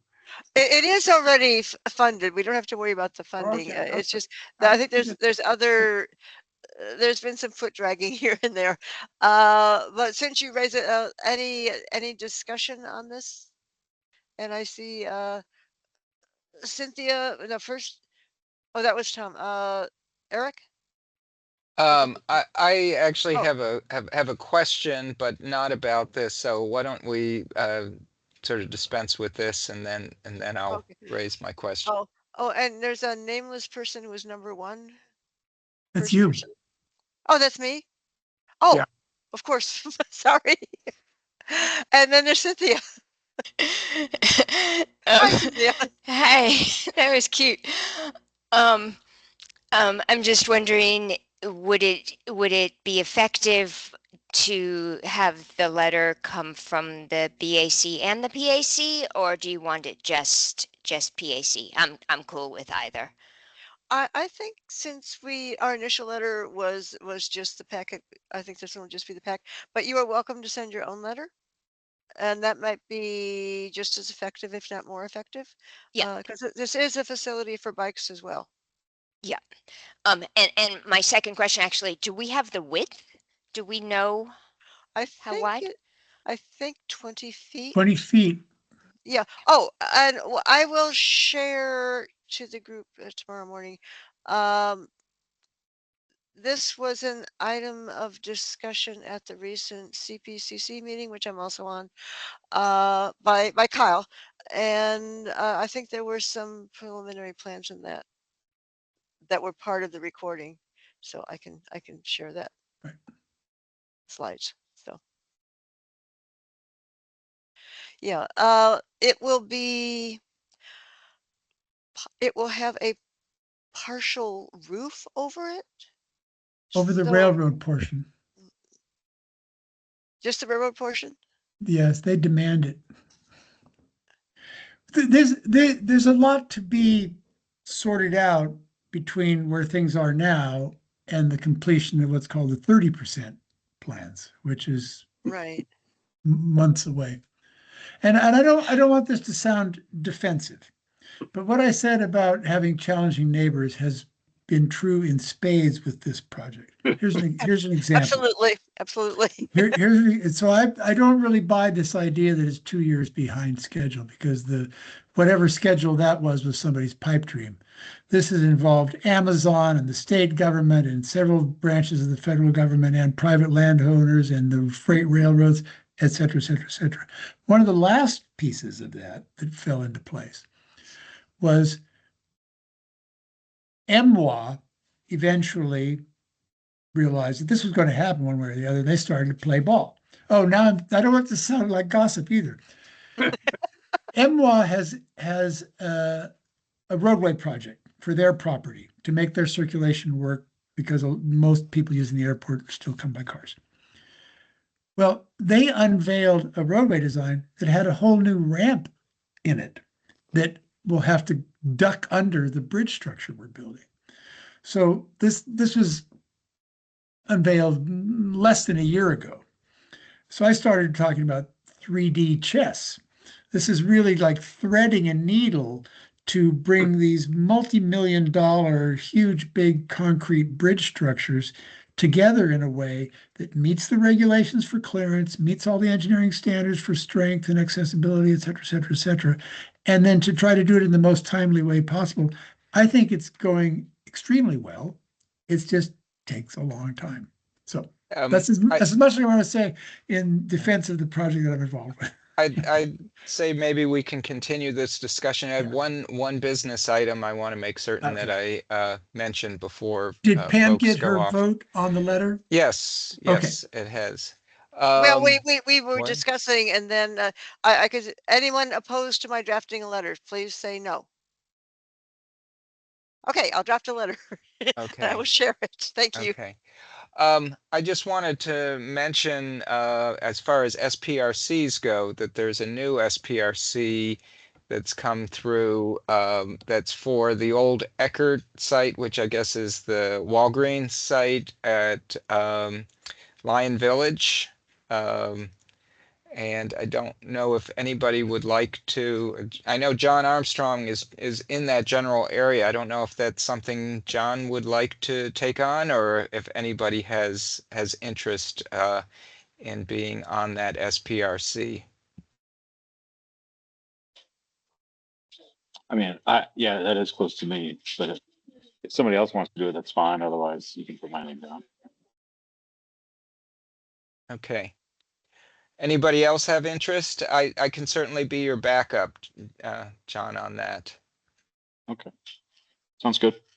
All right. Okay. Thank you both very much. Thank you. We'll put that in. And Pam, we don't have any other that we need to, I guess, have a member No. on at this point. No, we just a few weeks ago you had the Clarendon Square, and you and John volunteered for that one too. Thank you so much. Okay. I've got a ton of them in my neighborhood Okay. that are ongoing, including What River what House. what is the schedule on the Walgreens site, the Lion Village plant? I'm they not haven't sure said it we yet. have a schedule yet. No. What would you be interested as a backup for that? I can't commit. I'm sorry. Okay, that's all right. That's all I mean, right. if I'm around, I'd obviously. Yeah. Okay. Okay. You are certainly welcome to be to participate and watch Yeah, it sure. as a Yeah. public citizen. Right. Right. That's- We certainly, public comment is always part of those meetings. So. Right. Sure. All right. Well, let's transition back into this. I did want to ask a question about the and before we all get off, I want to thank everybody. We had a good group of folks coming, and we have a few new folks, and hope to see you back here for our next meeting. And actually, while we're before we go, we may want to talk about our next couple meetings. Because I believe that and is Cynthia still on here? Yeah, she is. Yeah. So we know our February meeting is going to be a joint meeting, and that's going to be related to Route 1. But there, at some point, I don't know if it's next month or part of the February meeting, there is a potential, I think, that to meet with the county manager, or have the county manager come on to say maybe address us. And Cynthia, I don't know if you have some thoughts on that. We've invited him. We haven't yet heard back. He had said he'll get back to us in the coming weeks, and that was some weeks ago, so I should probably check how he's doing. Okay. So Yeah. Oh, and part of that is I'm assuming that he wants to meet with us in a joint meeting. Is that correct? Yeah. Yeah. So that would determine when we schedule things. If he wants to meet in January, that's coming up soon. and we had sent that letter last month with the 3 priorities to Right. him. So that, I think that would be at least what we would like to address with him first. I would think. Right. So. And was it your sense that you, Eric, and Cynthia would meet with him ahead of time to discuss some of this, or he's just going to come to our meeting? At this point, I can't speak for his But we don't care. when he'll get back. But Yeah, okay. it would be nice if he could come and address our meeting. Yeah. Okay. A joint meeting. So as of next month, it's kind of an unknown on whether it would be individual meetings or a joint meeting. I Right. guess we'll at least, unless Cynthia, you feel differently at this point. I'm assuming that he's not going to join us in January just because he hasn't said anything. And I think a lot of us are really stressed and overworked right now because there's a lot of changes taking place in our region. Yeah. To be subtle or not. Right. So I imagine that affects the county as well, even though we haven't heard so much about it from the county. So I imagine he's really, really busy, is what I'm trying to say. That makes sense. Okay. Well, we'll certainly shoot for February as our next joint meeting at this point. Right. All right. Anyway, getting back to the CC to DCA, I just wanted to ask, do we know, will this connector go close to where we currently have bicycle parking, which I think has been improved somewhat inside the garage, but just curious about that. It's something to be decided. Okay. What is agreed now is that the bridge structure will end at the WMATA lobby, which is significantly distant from the parking garage where the existing bike parking is. But it could very well entail new bike parking, perhaps outside the WMATA lobby, for bicycles, scooters, circulation. This is for people with strollers, with airplane luggage. It's a constricted space, and that's something to be worked out in this next phase of the plan of the 30% design. But it won't be a direct link to where bicycle parking currently is at the airport. Okay. As David said, we should all go to this, participate in the online engagement and go to this open house. Yeah. The end of January. It's a great opportunity to actually talk to all the staff. There'll be VRE people there to talk about the VRE station.